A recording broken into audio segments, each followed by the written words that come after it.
શંખેશ્વરના કુંવર ગામે ઐતિહાસિક અને પૌરાણિક વીર શહીદના મંદિરે ભવ્ય ઉજવણી। 931 વર્ષ પહેલા ગૌ માતાના વહારે શહીદ થયેલા વીર બામાસહ વીર નશાસિંહના મંદિર ખાતે ભવ્ય ઉજવણી કરવામાં આવી હતી।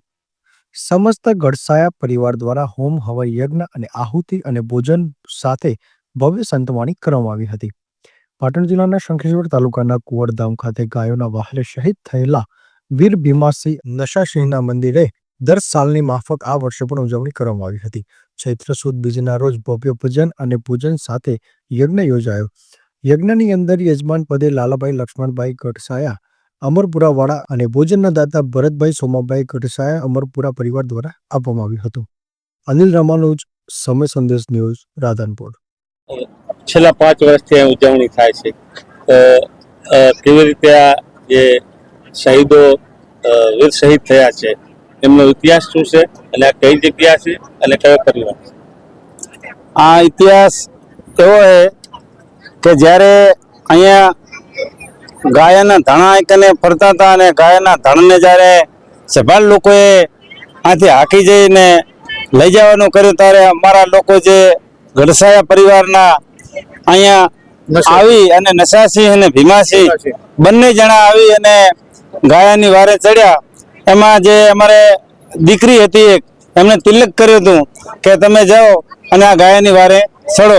એટલે ગાયાની વારે જ્યારે ચડ્યા ત્યારે આ જે કુંવરના ભાદરમાં જ્યારે બરાબર ધીંગાણું જામ્યો એટલે એ લોકોને ઘણા જણાને અમારા માણસોએ માર્યા, પણ આ 2 લોકો મરાણા। એમાં અમારા 3 માણસો હતા, એમાં એક માણસ દોડી અને પાછો કુંવરમાં આવ્યો અને કુંવરમાં આવ્યા પછી જે વીર વસરાજ દાદા હતા એ જાન લઈને આવેલા હતા અને પરણતા હતા। એમના સોરીના ફેરા ચાલુ હતા, 3 ફેરા ફર્યા હતા અને ખબર પડી કે ગાયની વારે આ 2 માણસો મરાણા છે અને આવી રીતે ધીંગાણું જામ્યો હતો। વસરાજ દાદા એમનો સોરીનો જે સોરીની વરમાળા હતી કાપી અને તરત એ પણ રતન નામની ઘોડી માથે ચડીને અહીંયા આયા અને અહીંથી ગાયાવાળા લોકો રણમાં લઈને જતા રહ્યા હતા। રણમાં જ્યાં અને રણમાં જઈને ગાયો પાછી વારી લાયા પછી અહીંયા એક કઢવીની બાઈ હતી, એમણે કીધું કે બધી ગાયો તો પાછી આવી ગઈ પણ મારી વેગડ પાછી ના આવી, કારણ કે બધી ગાયોના કે જીએથી દીવા બરતા હશે પણ મારે વેગડના તો દૂધે દીવા બરે છે। એટલે પાછા વીર વસરાજ દાદા ગયા અને લડ્યા પાછા જે રણમાં જઈ અને વસરાજ દાદા અહીંયા મરાણા અને એ તારનો આ 900 અને લગભગ 31 વર્ષ થયું એમને અને પહેલા જ અમારા ગઢસાયા કુળના માણસો લડ્યા અને પછી જ વસરાજ દાદા લડ્યા। આ ઇતિહાસ એમનો અમે છેલ્લા 5 વર્ષથી અહીંયા કુંવરના ભાદરમાં ઉજવણી કરીએ છીએ। અહીં મોટો હવન કરીએ છીએ, આજુબાજુના ગામડાને પણ જમાડીએ છીએ। અનવેરો ખૂબ જ દર 12 મહિને બીજના દિવસે કરીએ છીએ।